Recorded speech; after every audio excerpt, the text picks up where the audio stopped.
Este video tiene como objetivo continuar en el estudio del tema 3 de la asignatura Informática Industrial, asociado a la pirámide SIN y al protocolo Modbus. Acá tenemos la pirámide de automatización SIN, formada por 5 niveles. Comenzando desde el nivel inferior tenemos el nivel de campo, el nivel de control, supervisión, producción y gestión. En los niveles inferiores de la pirámide, el contacto con el proceso es más directo, ya que se encuentran sensores, actuadores, PLC, robots, por lo que se requiere que la comunicación sea en tiempo real y se caracteriza por manejar bajos volúmenes de información. A medida que subimos niveles en nuestra pirámide, la comunicación se aleja del requerimiento de tiempo de respuesta en milisegundos o en segundos, ya que las labores de estos niveles se asocian a la gestión o a la administración de todo un proceso productivo. La comunicación entre cada uno de estos niveles es posible gracias a las interfaces de comunicación y a los protocolos que éstas manejan. Dentro de estos protocolos toma lugar el Modbus, que es el que estudiaremos en las siguientes láminas. El Modbus es un protocolo de comunicaciones industriales creado hace más de 30 años por una empresa norteamericana llamada Gold Modicon, dirigido actualmente hacia sistemas SCADA. El estudio del protocolo Modbus puede hacerse basándonos en el modelo en capas. Este protocolo posee 3 capas del modelo OSI, y estas son la capa de aplicación, asociada a la capa 7 del modelo OSI. En esta capa se ubica el software que poseen los equipos que trabajan con Modbus.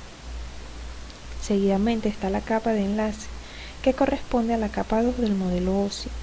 En esta capa se especifica la topología lógica de la red Modbus, que en todos los casos es del tipo maestro-esclavo o cliente-servidor. La última capa es la capa física, que corresponde a la capa 1 del modelo OSI, caracterizada por el medio físico, ya sean los cables y conectores, que hacen posible la comunicación. Pasamos ahora a definir la estructura de la red Modbus, donde el medio físico está formado por líneas seriales, lo que significa que se envía un bit a la vez y de manera secuencial. Estas líneas pueden ser semidúplex o dúplex. En las semidúplex, o también conocidas como half duplex, los datos fluyen en una u otra dirección, pero no en las dos al mismo tiempo. Este tipo de medio puede ser el RS485 o la fibra óptica, configurada en ese modo. En las dúplex, también conocidas como full duplex, el envío y la recepción de datos son simultáneos en un mismo equipo, es decir, el maestro, por ejemplo, envía datos al esclavo y a la vez recibe información de ese esclavo. Este tipo de medio puede ser el RS485, la fibra óptica, el RS232 o el bucle de corriente de 0 a 20 mA. La estructura lógica de la red, que es lo que se asocia al acceso al medio, es del tipo maestro-esclavo. Un maestro envía un mensaje a uno o más esclavos, y dependiendo del caso, los esclavos responden o no al maestro. Se pueden tener hasta 63 esclavos en una misma red Modbus. En cuanto a los mensajes, existen dos tipos de mensajes: los mensajes punto a punto y los mensajes de broadcast. Los mensajes punto a punto se dan entre el maestro y un esclavo. El maestro envía una petición al esclavo, éste la recibe y responde con la información solicitada. Los mensajes de tipo broadcast se dan entre el maestro y todos los esclavos de la red. Con este tipo de mensajes, los esclavos no deben responder al maestro. El protocolo Modbus puede emplearse en varios modos que tienen diferentes representaciones para los datos. El Modbus RTU emplea una representación binaria de los datos, y el Modbus ASCII lo hace implementando caracteres ASCII, lo que lo convierte en una versión más legible del protocolo. Existe una tercera versión llamada Modbus TCP, que es bastante similar al modo RTU, pero establece la transmisión mediante paquetes TCP/IP, lo que implica que se trabajen con direcciones IP. Ahora estudiaremos la trama general de Modbus, que ésta posee 4 campos bien diferenciados. El primer campo está identificado con dirección y puede tomar valores desde el 0 al 63 o desde el 00 al 3F en caracteres ASCII. Esto es la cantidad de esclavos que se pueden tener en una red Modbus, en donde cada uno de esos esclavos está identificado con una dirección, reservando la dirección 0 para los mensajes de tipo broadcast.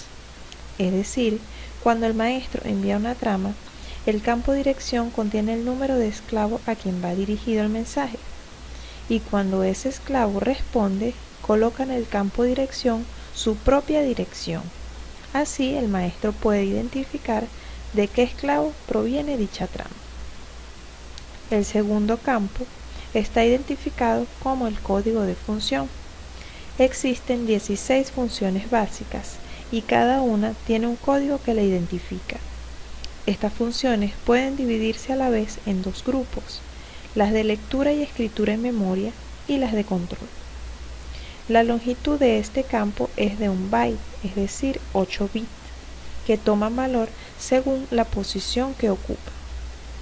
Y así el código de función puede tomar cualquier valor entre el 0 y el 127, o en ASCII del 0 al 7F, ya que el bit de mayor peso se reserva para indicar que hubo un error. Este campo permite que el esclavo confirme al maestro si su petición ha sido ejecutada correctamente. Por ejemplo, en una red Modbus, el maestro envía una trama a el esclavo, en este caso tomaremos el esclavo número 3 de la red. La función que se ejecuta va a ser la función 2, que es una función de lectura, y si todo sale bien, el esclavo va a responder con el mismo código de la función. Si hay algún error, el esclavo coloca el bit más significativo en 1 y el campo código de función tomaría el valor de 130. En el campo de datos se coloca el código del error que ha ocurrido. El tercer campo de la trama Modbus es el de datos. Este está identificado con el nombre datos. Tiene una longitud de n bytes y contiene todos los parámetros requeridos para ejecutar la función que se indicó en el campo de código de función. El cuarto y último campo contiene el método de verificación de error que se emplea. Para el modo RTU es la verificación de redundancia cíclica o CRC, y para el modo ASCII es la verificación de redundancia longitudinal o LRC.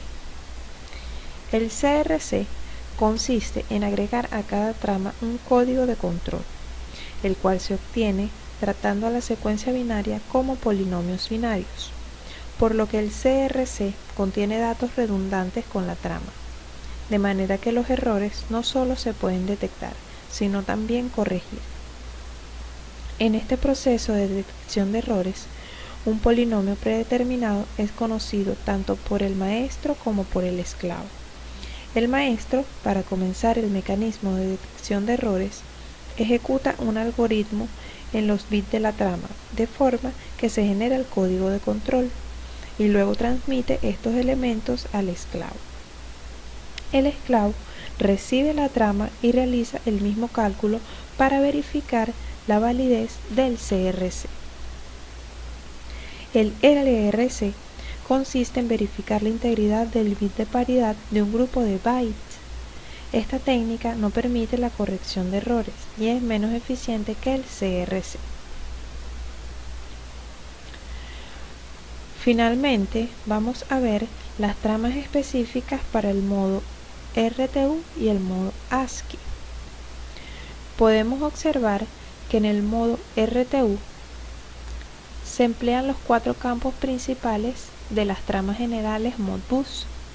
En cambio, en el modo ASCII se añaden 3 campos a la trama básica. El primero es un campo de inicio de trama indicado por los 2 puntos, que en caracteres ASCII es 3A. Y se emplean 2 campos para indicar la finalización de la trama. A continuación les presentaré un video que contiene una práctica realizada en el laboratorio de instrumentación con la colaboración del profesor Enrique Sánchez y Ronnie García, en el que verán la comunicación Modbus. Acá tenemos un sistema de control multiproceso que trabaja con varios protocolos de comunicación. Trabaja con Modbus, Profibus, con protocolos HART. Respecto de esta práctica solo veremos el protocolo Modbus, ya que nuestros factores, que serán nuestros esclavos, trabajan con Modbus. Este primer factor es el de voltaje, mide de 0 a 10 voltios. El segundo factor es este que tenemos acá, un factor inteligente que trabaja de 4 a 20 miliamperes. Eso es lo que nos mide. Estos 2 factores están conectados a esta fuente.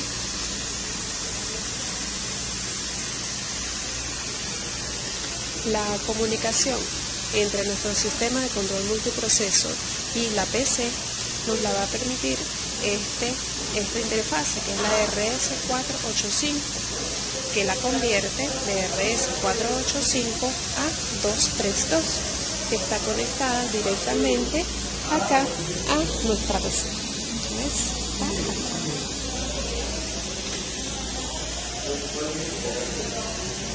El sistema de control ya está todo conectado, entonces ahora procedemos a hacer una prueba en nuestro monitor.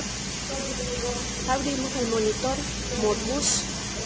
Inicialmente lo configuramos primero en el puerto de comunicación serial en el que está conectado, que para nuestro caso es el COM1, y la velocidad en que se va a transmitir. En este caso es de 9600 baud, que es la velocidad ideal para transmitir. Como todo, los factores están apagados, no tienen todavía la alimentación conectada, enviaremos una trama que nos va a arrojar el resultado de 0 porque no está conectado. Lo iniciaremos con el esclavo de corriente, que su dirección es la 05. En el primer campo de la trama colocamos la dirección del esclavo. En el segundo campo de la trama colocamos el código de la función. La función que utilizaremos es la función de lectura. Y en el último campo vamos a colocar el número de registro que deseamos leer. En este caso es el 1 porque nuestro factor solo tiene un registro. Le damos OK y este es el resultado que obtenemos. Los parámetros de 0, 0, 0 porque nada está conectado. Ahora, si alimentamos nuestro factor, encendemos acá, fuente de voltaje, alimentándola a 24 voltios, obtendremos el valor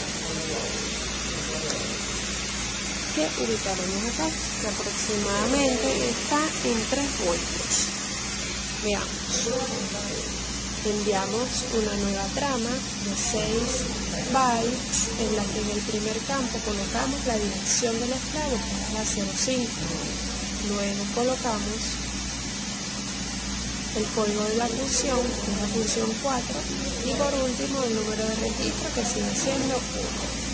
Le damos OK y acá vemos que obtenemos que la dirección es 5, la función es la 04 y los parámetros son estos datos que ven acá. Estos 2 últimos campos son los que se toman para leer el valor.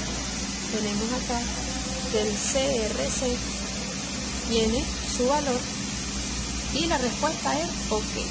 Para verificar si ese es el valor real, vamos a utilizar la calculadora. En este caso tenemos en hexadecimal 02 1A. llevamos nuestro valor a decimal y lo dividimos entre 200. Entre 200 es una constante que se utiliza para obtener el valor real y obtenemos que el valor real es de 2,69 y efectivamente ese es el valor que tenemos acá, aproximadamente 3 voltios. Ahora vamos a enviar una trama al captor de corriente. Él está conectado a esta fuente de corriente. La vamos a encender acá y verifiquemos. Enviamos una trama de 6 bytes. La dirección del esclavo es 02. Seguimos utilizando la función de lectura, que es la 04. Y el número de registro sigue siendo el 1 porque estos factores solo tienen un registro. Le damos OK y obtenemos este valor. La dirección es 2, la función 4 y este es el valor. Estos dos campos que tenemos acá es el valor de la corriente que está midiendo y tenemos como la respuesta OK. Vamos a verificar cuál es ese valor. Tomamos la calculadora y tenemos en hexadecimal, porque es el valor que nos está mostrando en hexadecimal, tenemos 7 F. Lo llevamos a decimal y lo dividimos entre 100. La constante que se utiliza para la corriente es entre 100. Y obtenemos 20,46. Verificamos la conexión. La fuente de corriente está conectada acá.